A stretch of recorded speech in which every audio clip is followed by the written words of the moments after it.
بسم اللہ الرحمن الرحیم الحمد للہ رب العالمین والصلاة والسلام علی محمد وآلہ الطاہرین سیما بقیت اللہ اللہم اجل ولیک الفرج۔ دعا افتتاح کے اس جملے تک ہم پہنچے تھے کہ اب جو ہے وہ اپنے معبود کی بارگاہ میں اپنی خطاؤں گناہوں کا اعتراف کرتا ہے اور پھر پروردگار کی بخشش کا ذکر کرتا ہے کہ میرے تو نے عمدی گناہ بھی تو نے اپنے حلم سے بردباری سے بخش دیے۔ اس کے بعد کہہ رہا ہے کہ اطمعنی فی ان اسألک ما لا استوجبہ منک، کہ پروردگارہ تیری یہ بخشش جو ہے اس نے مجھے ایک طمع دیا ہے، ایک لالچ دیا ہے کہ تو اتنا کریم اور رحیم ہے تو میں تجھ سے اب وہ چیز مانگوں کہ جس کا میں لائق نہیں ہے، ما لا استوجبہ منک، وہ چیز مانگوں۔ ہے تو میں بہت گناہگار، لیکن اب تجھ سے ایک قدم آگے بڑھ کر کچھ مانگ رہا ہوں۔ وہ کیا مانگ رہا ہوں؟ کہ الذی رزقتنی من رحمتک، تو وہ ہے جس نے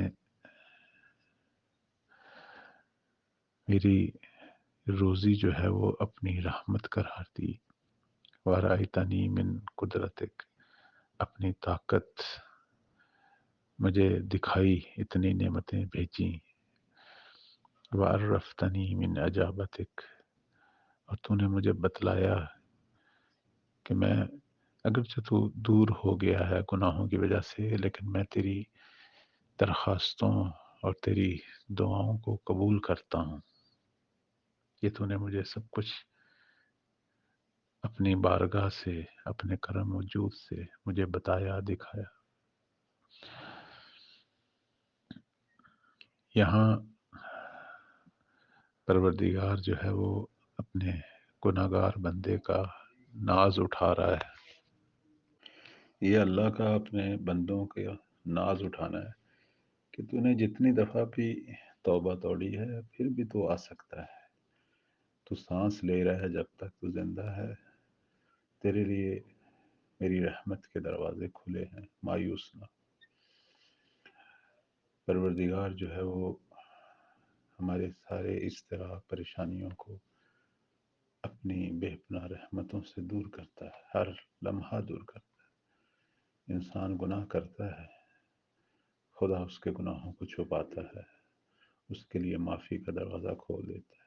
اس سے بڑھ کر اب خدا کیا کرے؟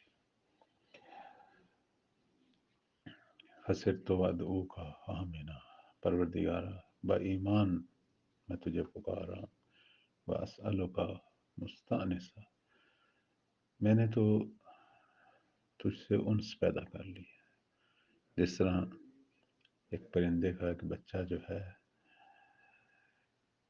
اسے ادھر ادھر جب گھونسلے میں بھاگتا ہے تو فوراً جب احساس خطر کرتا ہے تو فوری اپنی ماں کے پروں کے نیچے پناہ لیتا ہے۔ انسان کے بچے جہاں بھی ہوں، جہاں کھیلیں دوڑیں، لیکن جب کوئی تکلیف ہوتی ہے تو روتے ہوئے ماں کے دامن سے آ کے پناہ لیتے ہیں، ماں کی آغوش میں۔ انسان بھی ایسا ہے، کتنے بھی گناہ کرے سکون اسے اپنے رب کی بارگاہ میں ملتا ہے، اس کے ذکر میں ملتا ہے۔ اس لیے وہ کہتا ہے کہ مجھے تجھ سے ڈر نہیں ہے پروردگارہ، لا خائف، میں کوئی اتنا ڈرا نہیں ہوا کہ نا امید ہو جاؤں، ولا وجہ، میں تو تیری بارگاہ میں آتا ہوں تاکہ اپنی پریشانی، اپنا درد دل بیان کروں، کیونکہ تو بندہ پرور ہے۔ مدلن علیک فیما قصدت فیہ لک، چونکہ تو اصل میں میری ضرورتوں کو پورا کر رہا ہے، اس لیے تیری طرف بڑھتا ہوں، اپنے تمام امور میں تیری بارگاہ کا رخ کرتا ہوں۔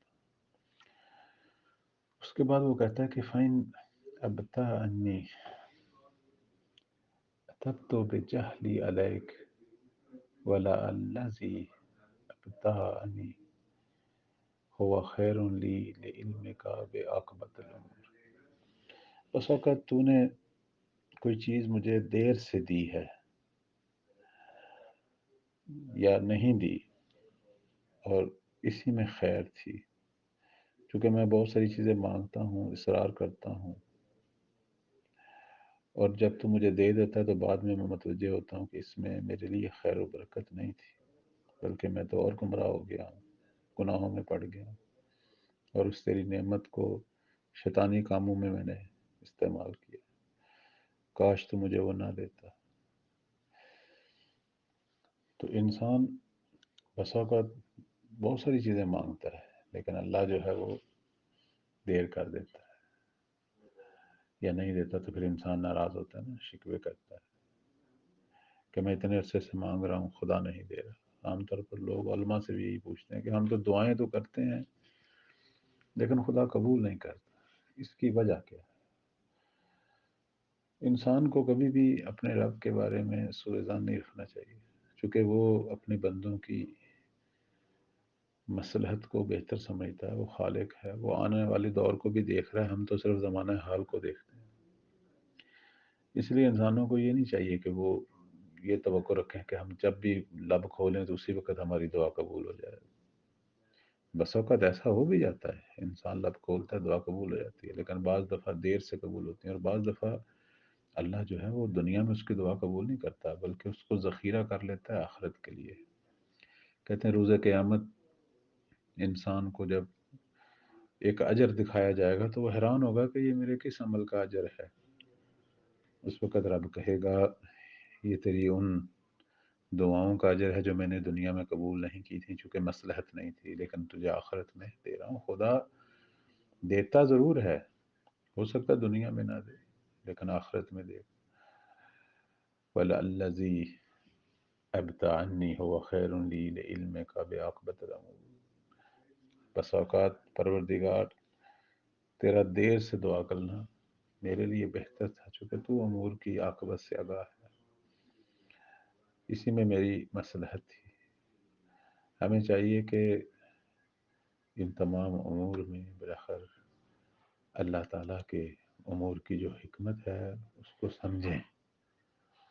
خدا کو اپنے بندے سے اپنی تخلیق سے زیادہ محبت ہے، اس لیے وہ کہتا ہے کہ فلم ارى مولا کریما اصبر علی عبد لئیم منک علیہ۔ پروردگار تیرے جیسا کریم مولا نہیں دیکھا، اتنا تو صابر ہے، اور مجھ جیسا بندہ پست جس پر تو احسان کرتا رہتا ہے۔ میں تو سوائے گناہوں کے، سوائے اپنی غلطیوں کے کوئی اور چہرہ تجھے نہیں دکھاتا، اور تو صرف اور صرف جو ہے وہ اپنا چہرہ کرم اور رحمت دکھاتا ہے۔ انک تدعونی، تو مجھے بلاتا ہے کہ اے میرے عبد مجھے پکار، میں تیری دعا کو قبول کروں۔ انک تدعونی فاولی عنک، میں تجھ سے منہ موڑ لیتا ہوں، تو پکارتا ہے میں سرکشی کرتا ہوں۔ انسان ایسا ہی ہے، خدا اسے پکارتا ہے شب و روز، فاولی عنک، میں تجھ سے منہ موڑ لیتا ہوں۔ وتتحبب الی فاتبغض الیک، پروردگار تو مجھ سے محبت کرتا ہے، مجھ پر اپنی محبتیں نچھاور کرتا ہے، اور میں کیا کرتا ہوں؟ میں منہ موڑ لیتا ہوں، میں اپنا بغض دکھاتا ہوں، اپنی راہ چینج کر لیتا ہوں۔ پروردگار تو تتودد الی فلا اقبل منک، پروردگار جو ہے وہ مجھ سے تو محبت کرتا ہے اور تو اسے دکھاتا ہے، اور میں اس محبت کو قبول نہیں کرتا، اصلا تیری طرف رخ نہیں کرتا۔ جب انسان گناہ میں پڑا ہو اصلا دیکھتا ہی نہیں، یعنی پھر انسان کی یہ حالت ہوتی ہے کہ کأن لیا تتطول علیک، کأن لیا تتطول علیک، یعنی کیا مطلب کہ اصلا میرا اور تیرے درمیان کوئی رابطہ ہی نہیں ہے، میں اس طرح کی جو ہے وہ اللہ کو اپنا جو ہے وہ حالت دکھاتا ہوں۔ فلم یمنعک ذالک من الرحمت لی والاحسان الی، لیکن میری یہ حالت کے باوجود یہ چیز معنی نہیں بنتی کہ خدا اپنی رحمت کو روک دے، مجھ پر اپنے احسان کو روک دے، وتفضل علی بجودک و کرمک، اور اپنا فضل، اپنی سخاوت، اپنا کرم کی وجہ سے وہ روک دے۔ خدا پھر بھی محبت کرتا رہتا ہے، جیسے ماں باپ کو بچے ستاتے ہیں لیکن ان کی محبتیں پھر بھی بچوں کے لیے، ان کے لیے دعا گو رہتے ہیں۔ اتنا تنگ کرنے والا بچہ جب کبھی لوٹتا ہے تو ماں باپ کی کھلی ہوئی آغوش کو دیکھتا ہے، تو والدین کے اندر تو ایک رحمت ہے، اللہ کی 100 رحمتیں ہیں جن میں سے ایک رحمت والدین کو دی ہے، تو جو ایک رحمت کے ہم اتنے آثار دیکھ رہے ہیں، تو جو 100 رحمتیں ہیں اس رب کا کیا عالم ہے۔